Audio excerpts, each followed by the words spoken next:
اللہ پاک کے بابرکت اسم پاک سے اپنے موضوع کی ابتدا کرتا ہوں جو عالم الغیب والشہادہ ہے، اور اسلامک بایوگرافی اور ہسٹری کے تمام معزز ناظرین کی خدمت میں میرا محبت و برا السلام علیکم ورحمۃ اللہ وبرکاتہ۔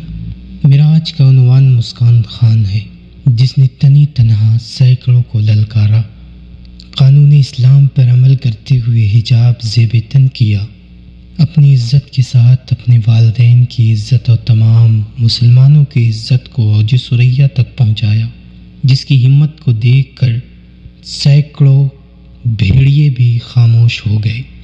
اس خاتون کو دیکھ کر مجھے صحابیات کی یاد تازہ ہو گئی۔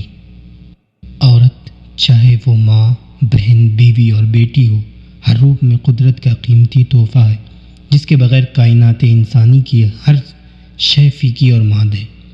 اللہ تعالیٰ نے مرد کو اس کا محافظ بنایا ہے، مگر عورت اپنی ذات میں ایک تناور درخت کی مانند ہے، جو ہر قسم کی سرد و گرم حالات کا دلیری سے مقابلہ کرتی ہے۔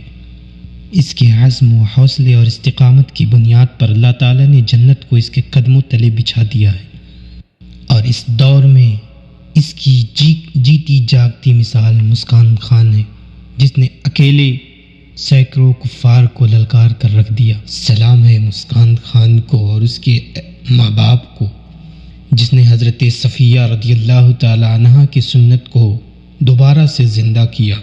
حضرت صفیہ رضی اللہ تعالی عنہا آقا صلی اللہ تعالی علیہ وسلم کی پھوپھی تھیں۔ آپ نہایت بہادر اور نڈر خاتون تھیں۔ آپ دوران جنگ بے خوف و خطر ہو کر زخمیوں کو میدان جنگ سے باہر لاتی اور ان کی مرہم پٹی کرتی تھیں۔ آپ نے غزوہ خندق میں نہایت بہادری کا مظاہرہ کیا، جب دوران جنگ ایک یہودی مسلمان خواتین پر حملہ آور ہوا تو آپ نے اس پر ایسا کاری وار کیا کہ اس کا سر کاٹ کر دشمنی فوج میں پھینک دیا۔ اس کے بعد دشمن فوج کے کسی سپاہی میں اتنی ہمت نہ تھی کہ وہ مسلمان خواتین پر حملہ کرتا۔